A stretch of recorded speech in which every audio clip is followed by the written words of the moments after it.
Hello everyone, welcome to today's video.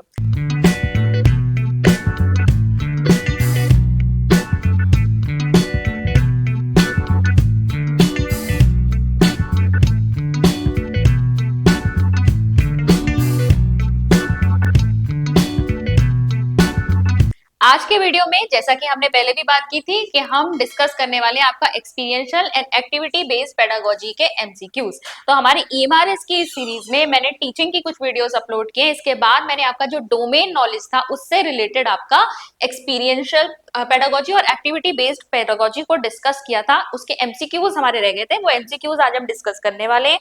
और साथ ही साथ हम केस स्टडी बेस्ड क्वेश्चंस भी कर चुके हैं, वो भी आप एक बार जाकर चेक कर लीजिएगा। उसमें मैंने प्रीवियस ईयर में आया हुआ जो आपका एक केस स्टडी बेस्ड क्वेश्चन है उसको भी डिस्कस किया है, और उसके जैसे आपके किस प्रकार के क्वेश्चंस बन सकते हैं वहां पर मैंने एज एन एग्जांपल कुछ अपनी तरफ से भी क्वेश्चंस वहां पर कराए। तो अगर आपने अभी तक वो सारी वीडियोस नहीं देखी हैं तो ये हमारे इसकी पूरी प्लेलिस्ट बनी हुई है, उसमें आप जाकर वो भी चेक कर सकते हैं। चलिए अब हम करेंगे आपका डोमेन नॉलेज का जो हमारा ए वाला पार्ट था, जिसमें एक्सपीरियंशियल और एक्टिविटी बेस्ड पेडागोजी था, उसके एमसीक्यूज को शुरू करते हैं। चलिए पहला क्वेश्चन आपके सामने आ रहा है, एक्सपीरियंशियल लर्निंग एम्फेसाइजेस, अनुभवात्मक अधिगम किस पर बल देता है? आपका लिसनिंग एंड मेमोराइजिंग, सुनना और याद करना, एक्टिव पार्टिसिपेशन, सक्रिय भागीदारी, रीडिंग एंड राइटिंग ओनली, केवल पढ़ना और लिखना, या फिर लेक्चर मेथड, व्याख्यान पद्धति। तो हम जानते हैं कि जब हम अनुभवात्मक अधिगम की बात करते हैं तो वहां पर आप क्या कर रहे हैं, अपने अनुभवों से सीख रहे हैं। यहाँ पर स्टूडेंट जो है एक्टिवली पार्टिसिपेट करता है किसी भी एक्टिविटी को, या तो वो ऑब्जर्व कर रहा है, उस पर चिंतन कर रहा है और उससे वो सीख रहा है, या दूसरे के डेमोन्स्ट्रेशन को भी वो देख रहा है, ऑब्जर्व कर रहा है, उससे वो सीख रहा है। बेसिकली जो भी उसकी एक्सपीरियंसेस हो रहे हैं जिसमें स्टूडेंट बहुत एक्टिव है, उससे वो अपनी नॉलेज कंस्ट्रक्ट कर रहा है। तो एक्सपीरियंशियल लर्निंग के according active participation is the right answer. ठीक है, किस पे एम्फेसाइज करती है? सक्रिय भागीदारी पे एम्फेसाइज करती है। नेक्स्ट क्वेश्चन पे चलेंगे, who propose the experiential learning model? तो किसने किया था आपका यहाँ पर अनुभवात्मक अधिगम मॉडल किसने प्रस्तुत किया था? जीन पियाजे, David Kolb, John Dewey, Lev Vygotsky. देखिए सभी कहीं ना कहीं कंस्ट्रक्टिविज्म और अनुभवात्मक अधिगम से जुड़े हुए हैं, लेकिन जो आपका एक लर्निंग मॉडल था वो किसने दिया था? डेविड कोल्ब ने दिया था। कब दिया था? 1984 में दिया था। ठीक है, 1984 में इन्होंने अपना एक पूरा साइकिल दिया था लर्निंग का, एक्सपीरियंशियल लर्निंग का। According to Kolb, which of the following is not a stage of experiential learning cycle? तो अनुभवात्मक अधिगम के चक्र में कौन सा यहाँ पर स्टेप नहीं है पूछा है? Concrete experiences, reflective observation, active experimentation, direct instruction. तो आपको अगर याद हो तो हमने इस मॉडल को डिस्कस भी किया था। ये मॉडल आप देख सकते हैं, इमेज के फॉर्म में आपको यहाँ दिख रहा है। तो इसके एक्सपीरियंशियल लर्निंग साइकिल में ये जो कोल्ब ने एक्सपीरियंशियल लर्निंग साइकिल दिया था, इसमें मैंने आपको बताया था चार हमें क्या मिलेंगे, यहाँ पर चार टाइप ऑफ लर्निंग दिखाई देंगी। ठीक है, यहाँ पर लर्निंग के स्टेप्स दिखाई देंगे, और यहाँ पर 4 ही आपको क्या मिलेंगे? लर्निंग स्टाइल्स मिलेंगे। ठीक है, और इनको आपको पता होना चाहिए।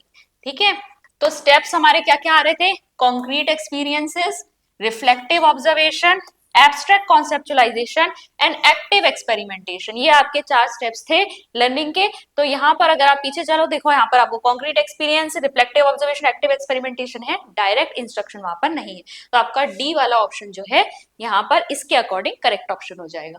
नेक्स्ट पे चलेंगे, activity based learning help students to. तो एक्टिविटी बेस्ड लर्निंग में स्टूडेंट्स को किस में मदद मिलती है?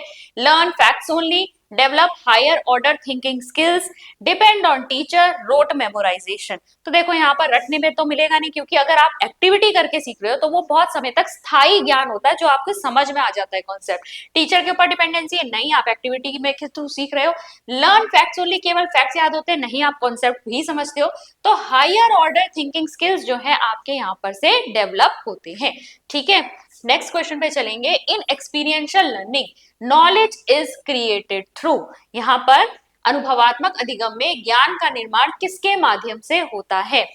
पैसिव लिसनिंग नहीं, यहाँ पर अगर निष्क्रिय केवल श्रोता के रूप में अगर स्टूडेंट है तो वो तो सिर्फ खाली नॉलेज उस समय ग्रहण कर रहा है, जरूरी नहीं उसके समझ में भी चीजें आ रही हो। Transformation of experiences, कॉपिंग note, teachers explanation. तो ट्रांसफॉर्मेशन ऑफ एक्सपीरियंसेस जो है आपका ये सही आंसर है। मैंने एक्सपीरियंशियल लर्निंग में आपको बताया भी था ये किस प्रकार का आपका लर्निंग स्टाइल है, जिसमें जो बच्चा है उसके एक्सपीरियंसेस पहले हम उसकी बात करते हैं और वही बाद में कॉन्सेप्ट में ट्रांसफॉर्म होता है। फिर देखिए नेक्स्ट क्वेश्चन है, which method is most suitable for activity based pedagogy? Lecture, demonstration, drill या रिसिटेशन? तो देखिए यहाँ पर जहां स्टूडेंट सबसे ज्यादा एक्टिव हमें दिखाई देगा वहीं पर हम कहेंगे ये मेथड मोस्ट सुटेबल हो जाएगा एक्टिविटी बेस्ड पेडागोजी के लिए, गतिविधि आधारित या क्रियात्मक शिक्षण पद्धति के लिए। तो यहाँ पर आप देखेंगे, यहाँ पर बच्चा जो है डेमोन्स्ट्रेशन में उसको क्या मिल रहा है, देखने को मिल रही है एक्टिविटी, ठीक है, ऑब्जर्व कर रहा है। अगर डेमोन्स्ट्रेशन टीचर भी करे तब भी बच्चा ऑब्जर्व कर रहा है, बहुत सारी सेंसेस उसके एक्टिव है उस समय, तो यहाँ पर ये मेथड बेस्ट है। देखो लेक्चर में वो पैसिव है, ड्रिल मतलब मैकेनिकली आप एक काम को बार बार रिपीट करवा रहे, तो ये भी नहीं होगा, रेसिटेशन भी नहीं होगा, ठीक है, ये आपका डेमोन्स्ट्रेशन आएगा। नेक्स्ट है question number 7, learning by doing is the main principle of, very easy, Montessori method, traditional method, lecture method, grammar translation method. देखो इसमें मॉन्टेसरी मेथड है। मॉन्टेसरी मेथड क्या है यहाँ पर, जहां पर बच्चे के इंटरेस्ट को ज्यादा ध्यान में दिया जाता है, बजाय इसके कि टीचर ने अपनी तरफ से कोई सिलेबस प्लान करके वो बच्चे को सिखा रहे हैं, हम यहाँ पर बच्चे को एक्सप्लोर करने के लिए फ्री छोड़ देते हैं, एक्टिविटीज करने के लिए देते हैं, हम उसके लिए एनवायरमेंट सेट करते हैं जहां पर वो खुद अपनी एक्सप्लोरेशंस के थ्रू सीख सके। तो मोंटेसरी मेथड जो है मारिया मोंटेसरी का दिया हुआ है, ये आपका लर्निंग बाय डूइंग के प्रिंसिपल पे चलता है, बच्चा खुद यहाँ पर एक्टिविटी करके सीख रहा है। ट्रेडिशनल मेथड मतलब आपका इसमें लेक्चर मेथड वगैरह आ जाता है। फिर लेक्चर मेथड तो आपका हम व्याख्यान विधि में तो कहते हैं बच्चे जो है वो एक्टिव नहीं होते हैं यहाँ पर। Grammar translation method English speeching के लिए बहुत यूज होता है या किसी दूसरी भाषा को सिखाने के लिए, जहां पर आप बच्चे की जो ओरिजिनल भाषा है उसमें ट्रांसलेट कर करके बच्चे को समझा के पढ़ाते हैं। तो यहाँ पर बच्चा ज्यादा किसमें एक्टिव रहेगा, मोंटेसरी में। नेक्स्ट है विच of the following activities promotes experiential learning the most? निम्नलिखित में से कौन सी गतिविधि अनुभवात्मक अधिगम को सर्वाधिक प्रोत्साहित करती है? Classroom lecture, field visit, reading text book, dictation. आपको कौन सा ऑप्शन सिलेक्ट करना है जहां पर बच्चे सबसे ज्यादा एक्टिव होंगे, उनके सेंसेस सबसे ज्यादा एक्टिव होंगे, जो कि किसमें होगा, फील्ड विजिट में होगा। नेक्स्ट क्वेश्चन है experiential pedagogy is based on which philosophy of education? Idealism, pragmatism, realism, naturalism. तो देखिए आपकी जो एक्सपीरियंशियल पेडागोजी है वो आपकी प्रैग्मेटिज्म पर यानी प्रयोजनवाद पर, प्रयोगवाद या प्रयोजनवाद जिसे हम कहते हैं उस पर बेस्ड है, जो किस चीज को सत्य मानती है, जो चीज मेरे लिए उपयोगी है उसी चीज को सत्य मानेगी, और एक्सपेरिमेंटली आपको उसे वेरीफाई करके दिखाना पड़ेगा। यानी यहाँ पर कोई भी चीज अगर आपको उसकी सत्यता सिद्ध करनी है तो आपको एक्सपेरिमेंटली उसको वेरीफाई करना पड़ेगा। तो इसीलिए यहाँ पर जितनी भी चीजें हैं उसको एक्टिविटी करके एक्सपेरिमेंट करके वेरीफाई किया जाता है। यहाँ पर एक्सपीरियंशियल पेडागोजी आपकी बहुत काम आती है, ठीक है। आदर्शवाद, रियलिज्म या नेचुरलिज्म पे नहीं जाएंगे, प्रैग्मेटिज्म पे आएंगे। और इसमें आप इसको ऐसे भी याद रख सकते हैं कि experiential learning, experiment based pedagogy जो आपकी थी वो किसके द्वारा दी गई थी, वो जॉन डीवी भी इसके बहुत बड़े समर्थक थे, ठीक है। जॉन डीवी जो थे आपके एक्सपीरियंशियल लर्निंग के समर्थक थे, और जॉन डीवी भी क्या है, प्रैग्मेटिज्म को फॉलो करते थे, ठीक है। अगर हम उन्हें किसी प्रकार की फिलॉसफी से जोड़ेंगे तो हम उन्हें प्रयोजनवाद से जोड़ेंगे, यहां से भी आप इसको याद कर सकते हैं। नेक्स्ट है आपका in experiential learning the teacher's role is mainly to source of knowledge, facilitator and guide, examiner, controller. तो यहाँ पर एक्सपीरियंशियल लर्निंग में हमने देखा था टीचर क्या है, सिर्फ एक मार्गदर्शक और सुविधादाता की भूमिका में, फैसिलिटेटर की भूमिका में है। यहाँ पर टीचर सारी नॉलेज दे नहीं रहा, प्रोवाइड नहीं कर रहा है। पहले जैसे ये माना जाता था कि सारी की सारी चीजें किसे सिखानी है, बच्चों को, टीचर को सिखानी, नहीं, यहाँ पर ऐसा नहीं है। यहाँ पर आपको बस खाली एनवायरमेंट क्रिएट करना है, बच्चे को जहां पर दिक्कत आ रही है वहां पर उसकी हेल्प करनी है, अदरवाइज बच्चा खुद अपनी लर्निंग पे यहाँ पर फोकस करता है। Which of the following best describes activity based pedagogy? तो यहाँ पर निम्नलिखित में से कौन सा क्रियात्मक शिक्षण पद्धति का सर्वोत्तम वर्णन करता है? ऑप्शन पहला क्या है आपके सामने, लर्निंग थ्रू टीचर्स लेक्चर। अब टीचर के लेक्चर से लर्न कर रहे हैं, टीचर बोल रही है, बच्चे तो यहाँ पर निष्क्रिय हैं। सेकंड है learning through participation hands on activities. अब यहाँ हैंड्स ऑन एक्टिविटीज हो रही है तो यहाँ पर वैसे यही आपका उत्तर सही होगा। एक्टिविटी बेस्ड पेडागोजी का मतलब ही यही है कि बच्चा खुद से चीजों को करके देख रहा है। फिर है यहाँ लर्निंग बाय मेमोराइजेशन, रटने पर बल है यहाँ पर, ये नहीं हो सकता, सिर्फ टेक्स्ट बुक से लड़ना भी नहीं हो सकता, तो बी ऑप्शन यहाँ करेक्ट ऑप्शन है। नेक्स्ट पे चलेंगे, एक्सपीरियंशियल लर्निंग हेल्प्स इन, अनुभवात्मक अधिगम सहायक होता है किसमें, लाइफ लॉन्ग लर्निंग में, शॉर्ट टर्म मेमोरी में, पैसिव लर्निंग में, फैक्चुअल रिकॉल में। देखो सिर्फ फैक्चुअल या तथ्य तो आप याद करते नहीं हो, यहाँ से आपको कॉन्सेप्ट समझ में आता है, ये नहीं हो सकता। पैसिव नहीं है आप एक्सपीरियंशियल लर्निंग में, स्टूडेंट एक्टिव है। शॉर्ट टर्म मेमोरी नहीं, ये एक आपका बहुत ही स्थायी ज्ञान जो है वो प्रोवाइड करता है। अगर किसी काम को करके उसे याद करोगे, सीखोगे, समझोगे तो ऑब्वियसली वो ज्ञान ज्यादा स्थायी होता है। तो यहाँ पर ऑप्शन आपका क्या निकल के आएगा, life long learning. Which of the following is not an example of experiential learning? यहाँ पर कौन सा experiential learning का एग्जाम्पल नहीं है? Role play, project work, story telling, dictation. Dictation नहीं है यहाँ पर। रोल प्ले जब आप कर रहे हो, आपको एक्सपीरियंसेस हो रहे हैं, प्रोजेक्ट वर्क में भी हो रहे हैं, स्टोरी टेलिंग अपना कोई अनुभव आप दूसरों को समझा रहे हो, सुना रहे हो, स्टोरी टेलिंग यानी कहानी सुनाने के माध्यम से, ये सभी एक्सपीरियंशियल लर्निंग का हिस्सा है। नेक्स्ट है, which one of the following statements is true about activity based learning? Statements पढ़नी है, बताना है कौन सा सत्य है। पहला है, इट डिस्करेजेस स्टूडेंट पार्टिसिपेशन। बिल्कुल गलत। स्टूडेंट यहाँ पर एक्टिव है, स्टूडेंट के एक्टिव पार्टिसिपेशन को यहाँ पे प्रोत्साहित किया जाता है। It promotes learning through doing and reflection, यही सही है। वैसे आगे भी देख लेते हैं। It focuses on rote learning, नहीं। It ignore student experiences, ignore नहीं करता। तो यहाँ पर आपका सही आ रहा है आंसर, यह करके और चिंतन के माध्यम से सीखने को प्रोत्साहित करता है। बी वाला ऑप्शन आपका करेक्ट ऑप्शन है।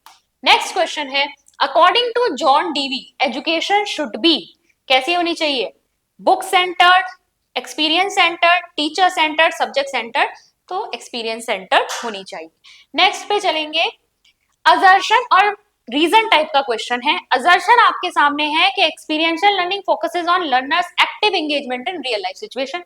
भाई सही है, ठीक है। एक्सपीरियंशियल लर्निंग की जब हम बात करते हैं तो रियल लाइफ सिचुएशंस में बच्चा जो है क्या अनुभव कर रहा है उसके ऊपर ये फोकस करती है, बहुत सही है।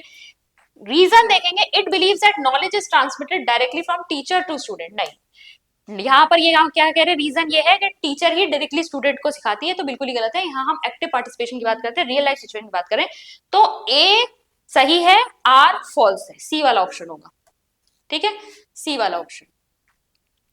नेक्स्ट, कॉलम ए दिया है, कॉलम बी दिया है, आपको मैच करना है।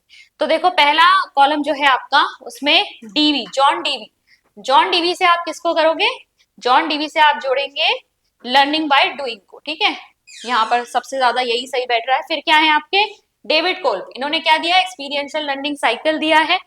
फिर यहाँ पर देखेंगे जीन प्याजे, जीन प्याजे ने कॉग्निटिव कंस्ट्रक्टिविज्म की बात करी है, ठीक है। संज्ञानात्मक संरचनावाद की बात की है, कैसे बच्चे का कॉग्निटिव डेवलपमेंट होता है। संरचनावाद के कंस्ट्रक्टिविस्ट ये माने जाते हैं।